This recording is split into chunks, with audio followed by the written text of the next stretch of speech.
We're excited to come to you from the Digital Hub in Barcelona for PepsiCo. My name is Vikram Samaya. I'm the Chief Data Analytics Officer for PepsiCo, and I'm incredibly excited to talk to you and hand over to this panel of incredible women to talk about women in data and the topics they're going to discuss. There are a whole number of statistics around women in data, right? The notion that for every woman, there are 4 men in data today. That the gap between how soon we can repair the economic gap between men and women in our industry is 132 years, right? Or 151 for economic opportunity. That there's a 13% pay gap between men and women in the data and analytics space very specifically. That 34% of people who enter data and analytics are women, but only 11% of senior roles are women. But forget the data, forget the information. We can all feel that something is wrong, right? That we haven't really fully addressed this problem, that we haven't reached the parity that we're all looking for. And these are all efforts to get us on the right path towards that future where there is parity in our space. And we're seeing the kinds of results and the kinds of parity and equality represented in data analytics that we would like to see in everything else. So with that, I'm going to stop talking and hand it off to the women in data. Sarah, I'm going to hand it off to you. Excited to hear more about what we all have to say. Cheers.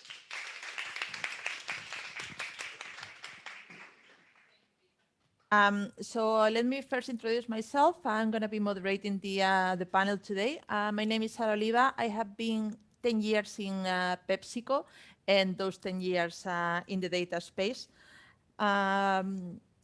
So I'm a firm believer on the power of diversity and what it brings to the D&I space, and I will be putting all my efforts on that.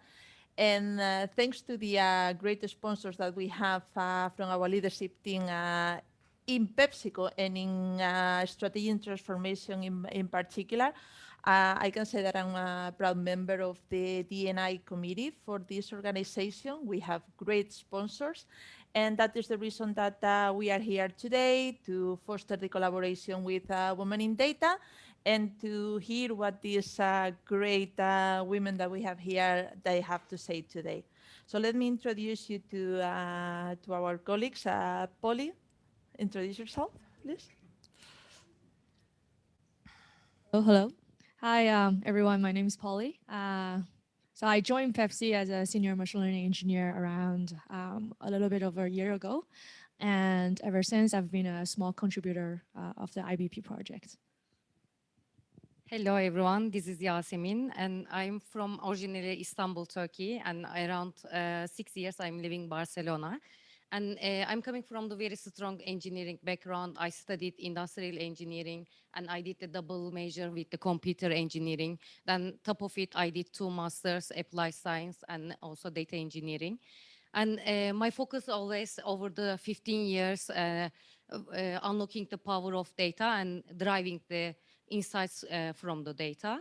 And now I'm in PepsiCo around 6 months and working in data engineering as a data engineering lead.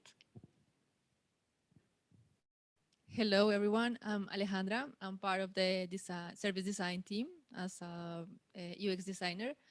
And I've been working in PepsiCo for 3 months. And I've been living in Barcelona for like 6 years now. Hello, good morning, everybody. My name is Carmen. I joined PepsiCo just 3 months ago. I'm in the IBP Global Process team. Amazing with data, chemical engineer from first studies, and the data amazed me so much that I made a postgraduate in business intelligence and big data too. That the diversity is not only about gender diversity, but also about cultures, backgrounds, and we have a great representation with us here today. So it is known that STEM careers don't attract as many women as they do with men.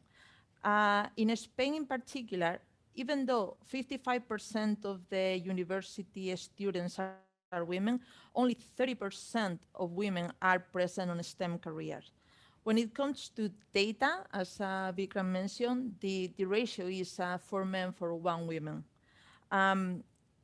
Let's get your insights on that.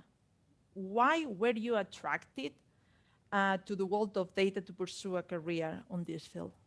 Yeah, basically, I have been planner both demand and supply planner for more than 20 years. So working with data from the very beginning. Now, data is the most valuable asset that companies has.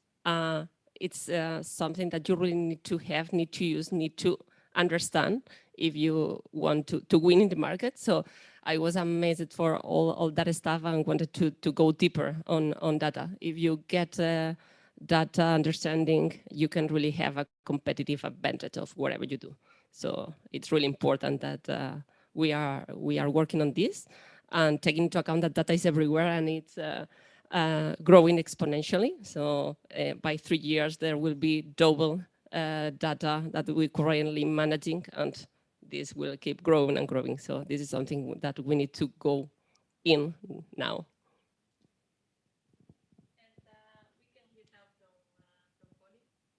What are you most proud regarding your career?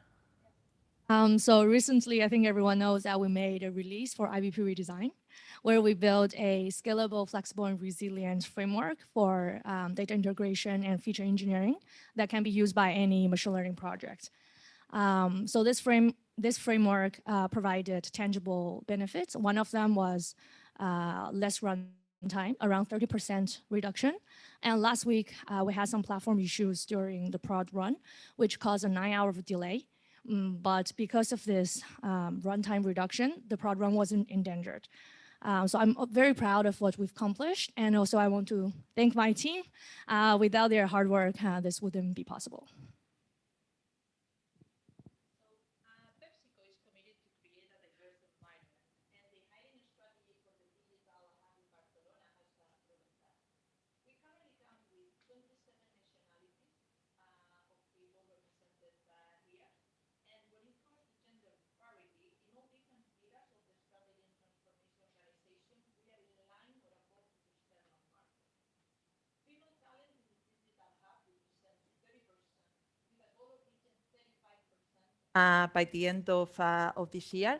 And in manager positions and above, we have reached 36%. But a diverse environment not always mean that it's an inclusive environment. With regards to your employee experience, where do you consider that you have encountered more barriers than your male colleagues in your career? And if so, which ones? Questions to me, right? Yeah. Yeah, yes, exactly how you mentioned. We are trying to build inclusive diversity environment, and we are new in Barcelona Digital Hub, and it is the most challenging for me. And but what is the important? What are the differences? Why we are creating this diversity environment for our hub? And how it will be helping us. And when you have the diverse environment, then you can make better decisions, you can bring the innovations, and you can get the different approach and different opinions from the different people. So that's why we are bringing together more people from the different backgrounds, different culture, different religion, different regions, and then we can have the all information together from the different perspective to accelerate our solutions.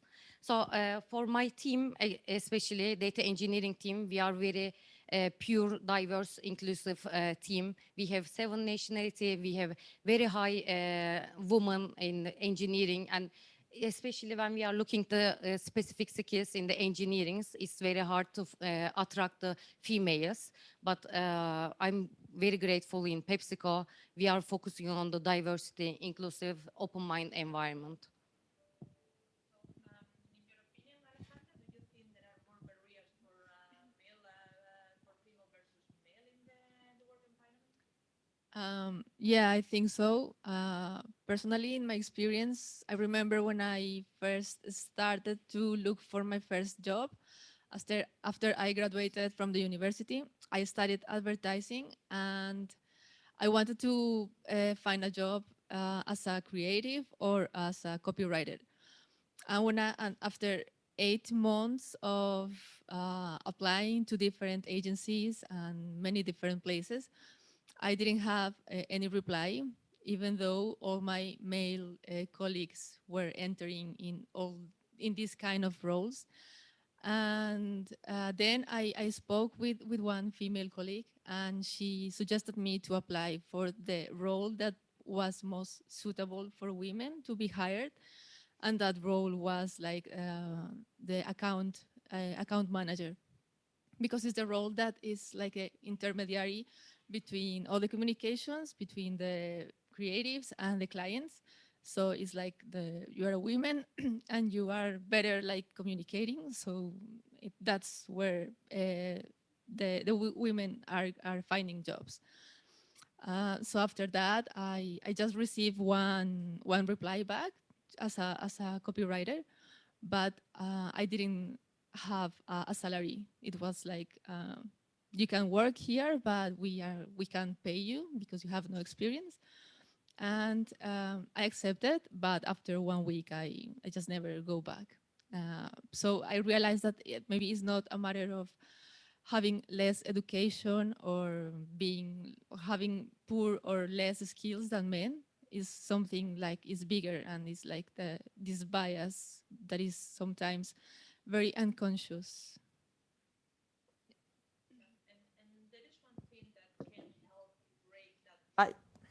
Sorry. There is one thing that can help break that bias, and it's having role models.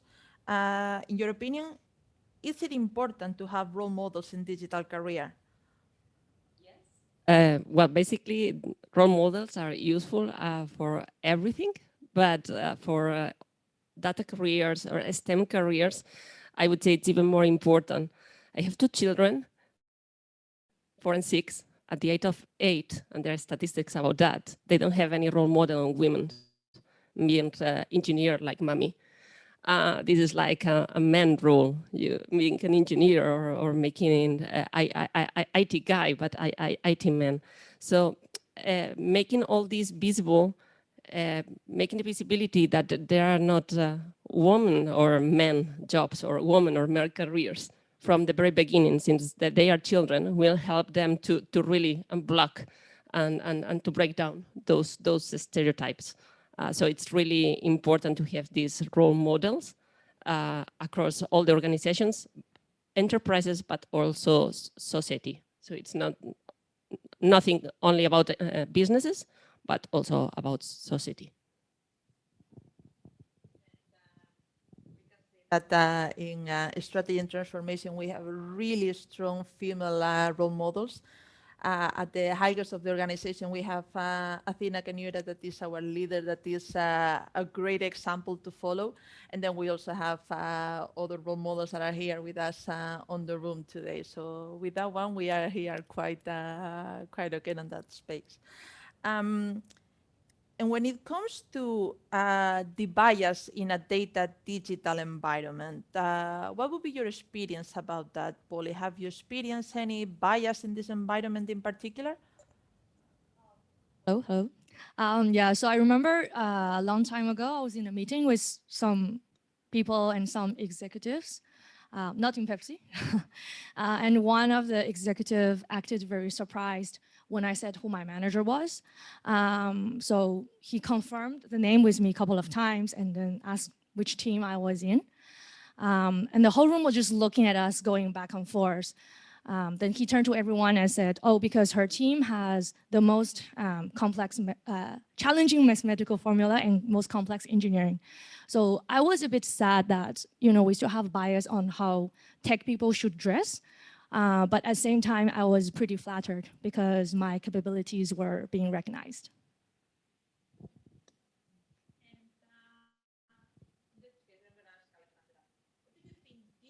Female talent differently contribute to the business? There are many things, but I can mention two, which is representation and innovation. Representation is because we are a 50-50 population in the world, men and women, and like I can conceive why this reality is not represented in many companies or governments or institutions. And having someone that represents you in a position of power can give you the like can stand for you and have a voice for you if you can't. So that's very important.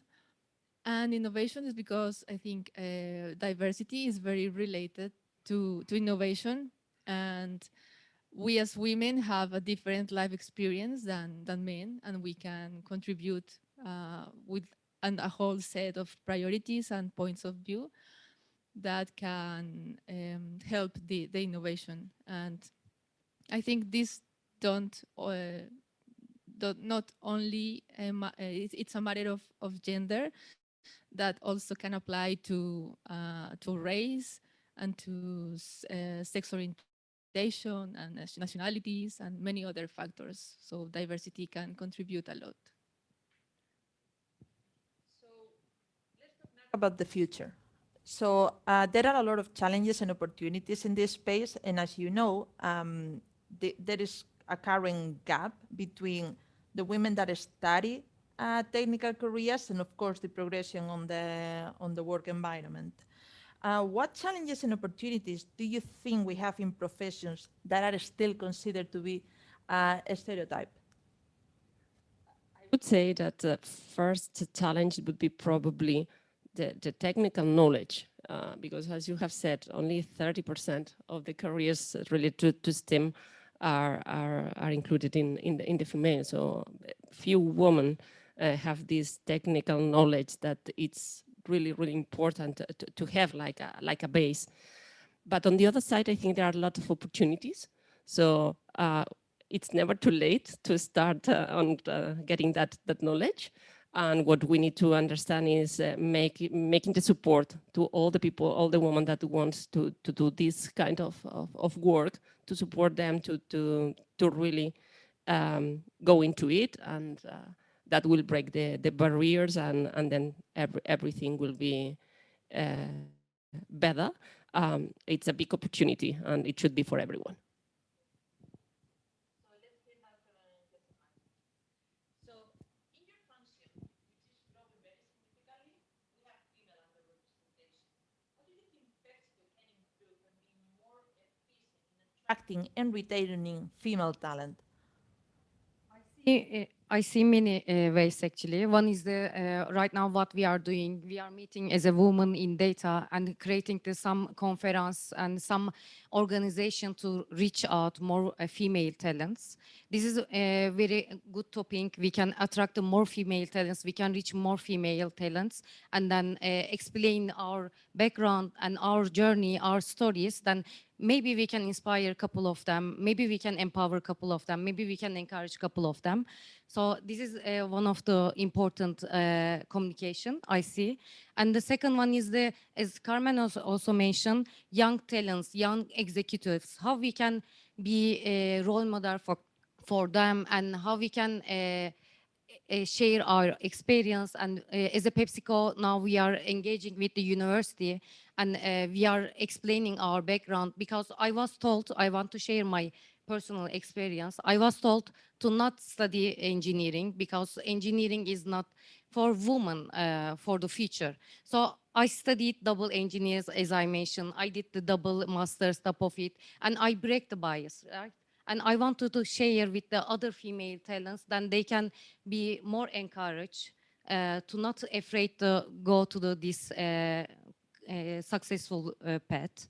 And I think also we have the role models as we talk. We have really great female role models in PepsiCo, and also male leaders who is empowering us. And I'm very lucky I have direct male leaders who is all the time empowering me and supporting me. And also we have the great leaders across, and I'm seeing, yes, we have executive female leaders. So for me, it's completely encouraged, and then I'm more motivating, more working, and also the spreading this spirit to other female talents. And let's ask Polly now. What do you propose to increase the percentage of women in data specifically? Yeah, so in here I see 2 points. The first one would be promote education. By this, I mean to have more female candidates in the first place. I remember talking to a hiring manager some time ago.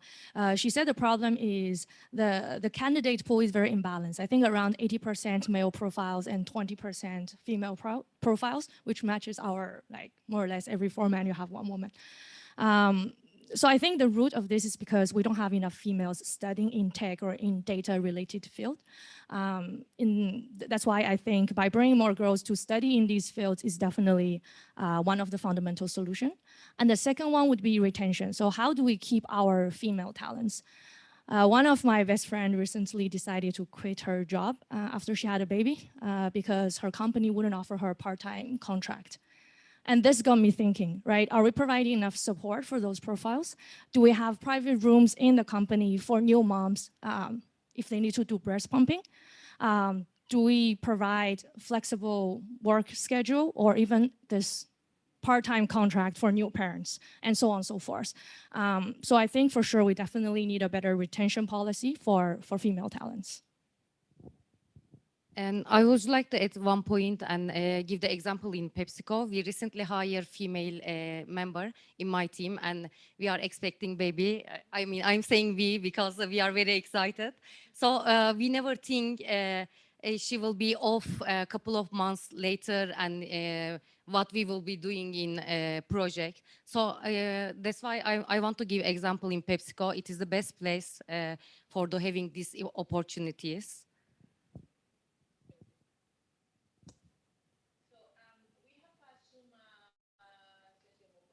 And you can please ask your questions and we will ask them to our panelists later on. So in general now, what advice would you give to the new generations to break the stereotypes? Well, I would say in three points. So first one, be conscious about the unconscious bias and the stereotypes. If you don't know them, if you are not aware that you have it, you cannot fight them. Once you know them, then you need to break them down. Okay, stopping those like listening job, male careers, female careers, or this is not for women, as we have sometimes been said in our past. And third, this is the one that I started in a more deeper way last year, trying to build these role models and to really make children understand that women and men, we are all the same, we are humans, and we can both do the same. There is a specific challenge I met last year with tech innovation girls from 8 to 18 years old, coding apps, even with artificial intelligence to solve ODS.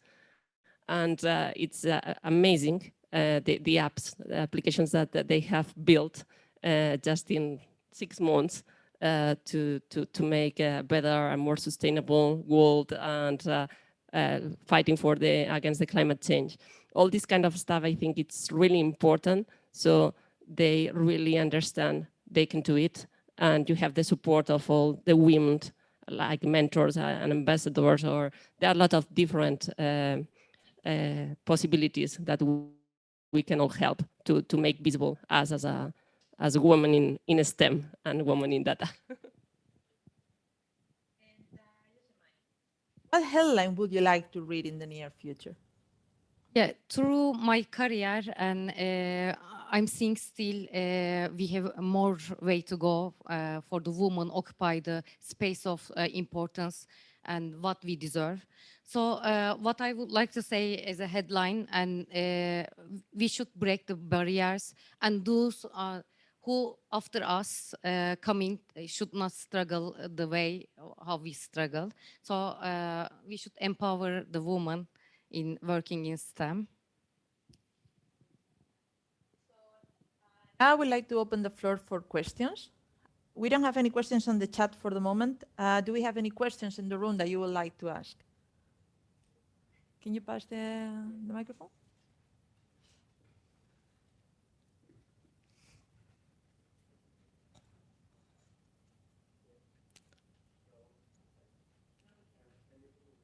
No.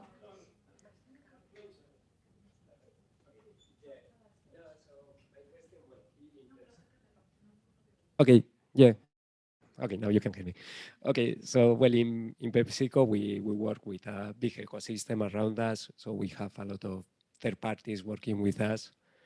On that point, how do you see, let's say, the diversity support on that front? So how do you see enforcing the diversity on our different providers? Because let's say when we work in innovation projects with the startups, they are typically dominated by male. I mean, most of the startups nowadays are male. How do you see PepsiCo supporting the ecosystem around it in terms of diversity? The panelists, I'm gonna take that one. Indeed, it's true that there is a gap on the technology wall when it comes to startups and other technology companies. So PepsiCo is committed to also help on that gap. So on one hand, we have KPIs and metrics about how diverse our suppliers need to be to work with PepsiCo. So we are enforcing terms in our contracts and on the suppliers that we want to engage with. And on the side of startups, the most active side of PepsiCo in terms of startups is Pep Labs, which is a key pillar of the S&T organization. And in there, we do have a specific program that we are putting in motion when we are encouraging and supporting, additionally, diverse funded startups. And diverse in terms of gender, in terms of ethnicity, religion, anything that you want. So that's something that we acknowledge that is a problem or a challenge in the environment, and we are working towards breaking that challenge as well.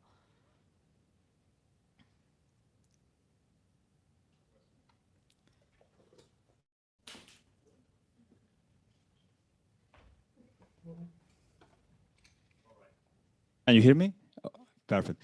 So, I mean, first of all, thanks for the session today, and I feel very close to it because I have two little daughters. I'm trying to bring them into the STEAM career, so I have quite a bit of a skin on the game. And also I have been involved in diversity inclusion initiatives about unconscious bias, and sometimes it's not just about the big things, but also the small things.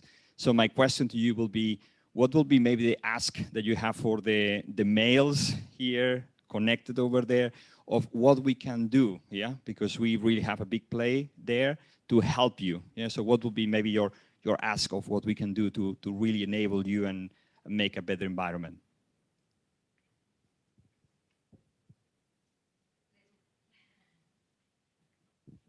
Actually, I love this question because of what we are seeing right now, you want to support us in that journey.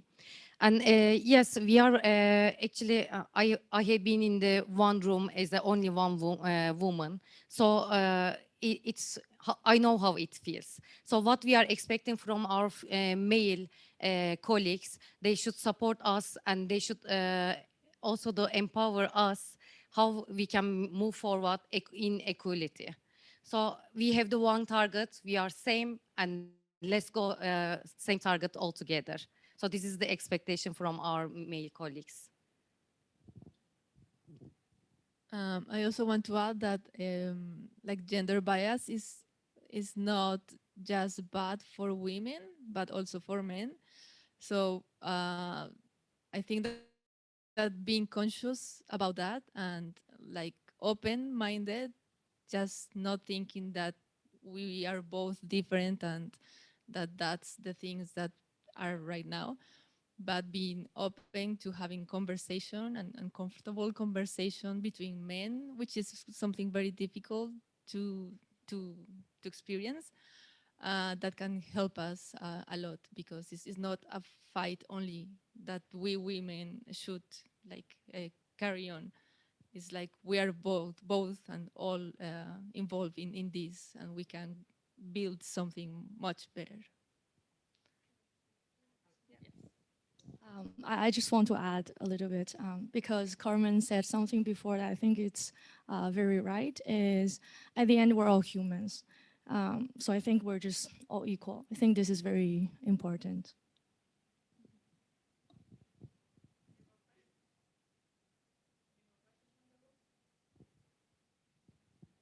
Any more questions in the room?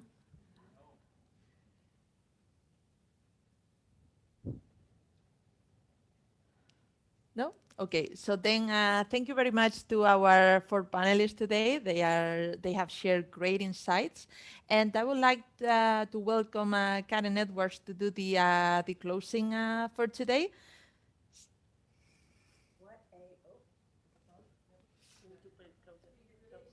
Hello, hello. Ooh, really close, really close. Is my hair gonna block you all? What a courageous conversation we just had.